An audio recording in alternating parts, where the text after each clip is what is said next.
کرتا ہے اللہ اس کے عمر کو بڑھا دیتا ہے۔ حضرات تقدیریں بدلتی نہیں ہیں بلکہ بدلی جاتی ہیں۔ سبحان اللہ، بولیے نا سبحان اللہ۔ سبحان اللہ۔ تقدیر بدلتی نہیں ہے بلکہ بدلی جاتی ہے۔ کون لوگ ہیں جو تقدیریں بدل دیتے ہیں؟ ایسی ہستیاں تقدیریں بدل دیا کرتی ہیں۔ بولیے نا سبحان اللہ۔ ماں باپ کی دعاؤں سے اولادوں کی تقدیریں بدل دی جاتی ہے، باعمل عالم کے دعا سے لوگوں کی دعائیں کو جو ہے تقدیریں بدل دی جاتی ہے، کامل پیر کے دعاؤں سے اس کے مرید کی جو ہے تقدیریں بدل دی جاتی ہے، ایسے بزرگوں کی دعاؤں سے لوگوں کی تقدیریں بدل دی جاتی ہیں۔ سبحان اللہ، سبحان اللہ۔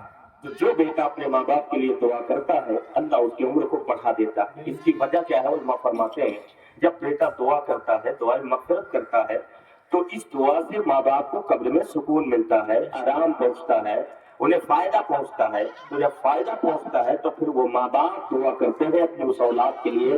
جو اولاد اس زمین پر اپنے ماں باپ کے لیے دعا کرتا ہے، جب اس دعا سے انہیں فائدہ پہنچتا ہے تو پھر اولاد کے لیے وہ دعا کرتے ہیں کیا؟ اے اللہ، میرے لال نے، میرے نور نظر نے، میرے بیٹے نے ہمیں دعا کیا ہے اور اس دعا سے ہمیں فائدہ پہنچا ہے، پروردگار ہمارے بیٹے کی عمر کو بڑھا دے، رزق کو بڑھا دے۔ اس لیے جب تک بیٹا زندہ رہے گا مجھے دعا کرتا رہے گا اور فائدہ پہنچاتا رہے گا۔ سبحان اللہ، سبحان یہ اللہ۔ ماں باپ کی دعائیں جب ہوتی ہے تو اللہ اس بیٹے کے جو ہے مقدر کو بدل دیتا ہے، اس کی عمر کو بڑھا دیتا ہے، اس کی تقدیر بدل دیتا ہے۔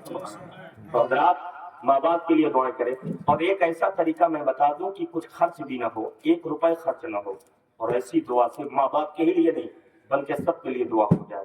وہ طریقہ سنیں، اللہ کرے اس پر عمل کر لیں۔ حضرات دیکھیے، آپ یہ چاہتے ہیں کہ آپ سے آپ کے ماں باپ کو فائدہ پہنچے، آپ کے ماء باپ کو دعائیں ہوتی رہیں، تو پھر آپ نمازی بن جائیں۔ سبحان اللہ۔ کیا بن جائیں بھائی؟ بولیے کیا بن جائیں؟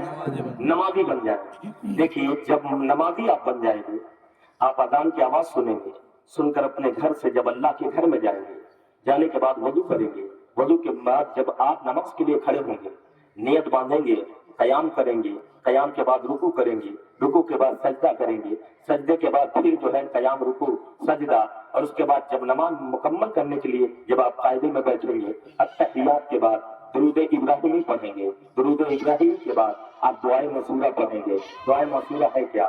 اللہم اغفر لی ولوالدی ولمن تولد ولجمیع المؤمنین والمؤمنات والمسلمین والمسلمات احیاء منهم والاموات انک مجیب الدعوات۔ حضرات اس کا ترجمہ آپ پوچھیں علماء کرام سے تو آپ کو بتائیں گے کہ اس کا ترجمہ کیا بنتا ہے، اس کا معنی کیا ہوتا ہے، تو آپ کو بتائیں گے اللہم اغفر لی، اے اللہ مجھے بخش دے، اللہم اغفر لی، اے اللہ مجھے بخش دے، ولوالدی، میری ماں کو بھی بخش دے، میرے باپ کو بھی بخش دے، میرے والدین کو بخش دے، ولمن تولد، جو اولادیں پیدا ہوئی انہیں بھی بخش دے، تمام مومنین کو بخش دے، تمام مومنات کو بخش دے، تمام مسلمین کو بخش دے، تمام مسلمات کو بخش دے، جو زندہ ہے انہیں بھی بخش دے، جو انتقال کر گئے انہیں بھی بخش دے۔ سبحان اللہ، سبحان اللہ۔